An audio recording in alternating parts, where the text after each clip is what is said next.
សំណាងបណ្ដាលឲ្យបានជួបព្រះកល្យាណ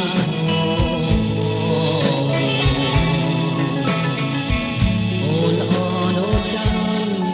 ដែលរាចរបានឃើញចិនពចង់ណាស់ណ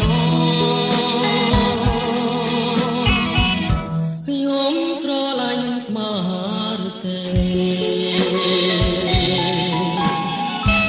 មិនរៀនខ្សែឡើយមុំទួមានរម